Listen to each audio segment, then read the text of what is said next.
नमस्कार। चलिए आज हिंदी व्याकरण के एक ऐसे टॉपिक को समझते हैं जो स्कूल एग्जाम्स हों या कॉम्पिटिटिव एग्जाम्स हर जगह आपको बढ़िया मार्क्स दिला सकता है।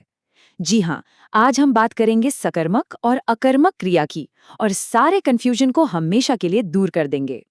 अक्सर लोग और खासकर स्टूडेंट्स क्रिया, कर्म, सकर्मक, अकर्मक इन शब्दों के जाल में फंस जाते हैं ना। पर मजे की बात यह है कि यही वो टॉपिक है जहां मार्क्स स्कोर करना सबसे आसान है। और मैं यकीन दिलाती हूं इस सेशन के बाद आपका हर एक डाउट क्लियर हो जाएगा। तो चलिए शुरुआत करते हैं सकर्मक क्रिया से। देखिए इसका नाम ही सब कुछ बता देता है। सकर्मक यानी स मतलब साथ में और कर्मक मतलब कर्म के। तो सीधी सी बात हुई, कर्म के साथ वाली क्रिया। तो इसकी परिभाषा क्या हुई? बहुत सिंपल। जिस क्रिया को अपना मतलब पूरा समझाने के लिए एक कर्म यानी ऑब्जेक्ट की जरूरत पड़े वही सकर्मक क्रिया है। मतलब जो भी एक्शन हो रहा है उसका असर सिर्फ करने वाले पर नहीं बल्कि किसी और चीज पर भी पड़ रहा है और उसी चीज को हम कर्म कहते हैं। अब ऐसे शायद थोड़ा कंफ्यूजिंग लगे तो चलो एक एग्जाम्पल देखते हैं। वाक्य है रवि फल खाता है। अच्छा, इस वाक्य में काम क्या हो रहा है? खाने का काम हो रहा है, राइट? तो खाता है ये हो गई हमारी क्रिया। अब सवाल ये है कि इस खाने का असर किस पर पड़ रहा है?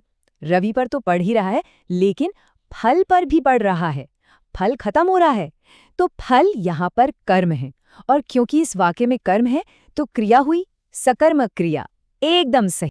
चलो एक और एग्जाम्पल से इसको और पक्का कर लेते हैं। हमारा अगला वाक्य है मोहन किताब पढ़ता है। यहाँ पर क्रिया क्या है? पढ़ता है। और इस पढ़ने का असर किस पर हो रहा है? किताब पर। तो किताब यहाँ पर क्या हुई? बिल्कुल ठीक, कर्म। तो ये भी एक सकर्मक क्रिया का परफेक्ट एग्जाम्पल है। ठीक है, सकर्मक क्रिया के लिए एक लास्ट एग्जाम्पल और देखते हैं। वाक्य है बच्चा दूध पीता है। अब तो आप तुरंत पहचान गए होंगे, पीता है क्रिया है और दूध कर्म है। तो मुझे लगता है सकर्मक क्रिया का कॉन्सेप्ट अब एकदम क्रिस्टल क्लियर हो गया होगा। सीधी सी बात, क्रिया के साथ कर्म जरूर होगा। चलिए अब कहानी के दूसरे हिस्से पर चलते हैं, अकर्मक क्रिया। और यहाँ भी इसका नाम ही इसकी पहचान है। अ का मतलब होता है बिना और कर्मक मतलब कर्म के। तो क्या बना? बिना कर्म वाली क्रिया। तो इसकी डेफिनेशन सकर्मक से एकदम उल्टी है। वो क्रिया जिसे अपना मतलब समझाने के लिए किसी कर्म की, किसी ऑब्जेक्ट की जरूरत ही नहीं है। यहाँ जो भी एक्शन हो रहा है उसका सारा का सारा असर सीधे काम करने वाले यानी कर्ता पर ही पड़ता है, किसी और पर नहीं। चलो इसका भी एग्जाम्पल देखते हैं। पहला वाक्य, रवि सोता है। अब जरा सोचिए, पिछले एग्जाम्पल से इसमें क्या अलग है?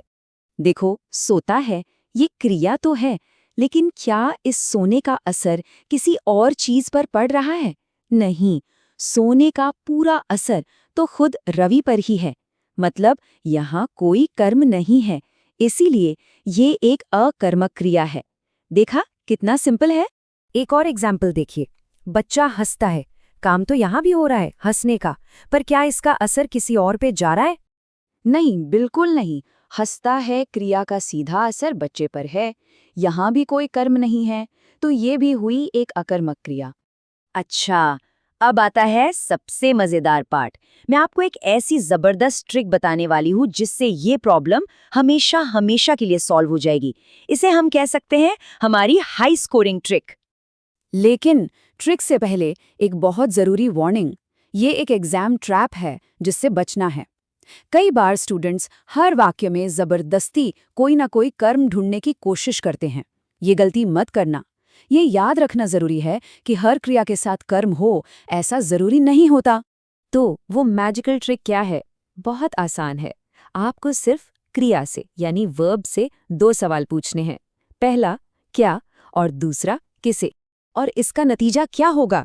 नियम बहुत सीधा है। अगर आपको क्या या किसे पूछने पर कोई सही सा जवाब मिल जाए तो वो सकर्मक क्रिया है, और अगर कोई जवाब ही ना मिले तो वो अकर्मक क्रिया है। बस इतना ही करना है। चलो अब इस ट्रिक को टेस्ट करके देखते हैं। हमारा पहला वाक्य था रवि फल खाता है। क्रिया से सवाल पूछो क्या खाता है, जवाब मिला फल, तो ये हुई सकर्मक क्रिया। अब दूसरा वाक्य था रवि सोता है। सवाल पूछो क्या सोता है, कोई जवाब मिला नहीं, तो ये है अकर्मक क्रिया। है ना एकदम कमाल की ट्रिक? बहुत बढ़िया। तो अब हम दोनों कॉन्सेप्ट्स भी समझ चुके हैं और हमारे पास एक शानदार ट्रिक भी है। तो चलिए एग्जाम के लिए एक फटाफट वाला रिवीजन कर लेते हैं। ये टेबल देखिए, एक ही नजर में सारा कंफ्यूजन दूर। एक तरफ सकर्मक क्रिया यानी क्रिया के साथ कर्म, जैसे खाना, पढ़ना, पीना। दूसरी तरफ अकर्मक क्रिया जिसमें सिर्फ क्रिया है, जैसे सोना, हंसना, दौड़ना। आप चाहें तो इसका एक स्क्रीनशॉट ले सकते हैं, ये रिवीजन के लिए बहुत काम आएगा। तो अब प्रैक्टिस टाइम। स्क्रीन पर एक सवाल है, बच्चा दौड़ता है। इस वाक्य में क्रिया क्या है? दौड़ता है। अब मेरा असली सवाल, ये सकर्मक है या अकर्मक? अपने ट्रिक लगाइए, पूछिए क्या दौड़ता है? जवाब मिला? नहीं मिला? तो ये कौन सी क्रिया हुई? अकर्मक क्रिया। देखा कितना आसान था। तो चलिए फटाफट फाइनल समरी देखते हैं। पॉइंट नंबर 1, सकर्मक क्रिया में कर्म होता है। पॉइंट नंबर 2, अकर्मक क्रिया में कर्म नहीं होता। पॉइंट नंबर 3, सबसे पहले कर्म को पहचानिए, फिर क्रिया का टाइप डिसाइड कीजिए। और सबसे जरूरी बात, ये सवाल एग्जाम में आता ही आता है। तो मुझे पूरा यकीन है कि आज के बाद आपके सामने कोई भी वाक्य आ जाए, आप चुटकियों में बता देंगे कि क्रिया सकर्मक है या अकर्मक है कि नहीं। तो बस इस नई स्किल का इस्तेमाल कीजिए और एग्जाम्स में पूरे मार्क्स स्कोर कीजिए।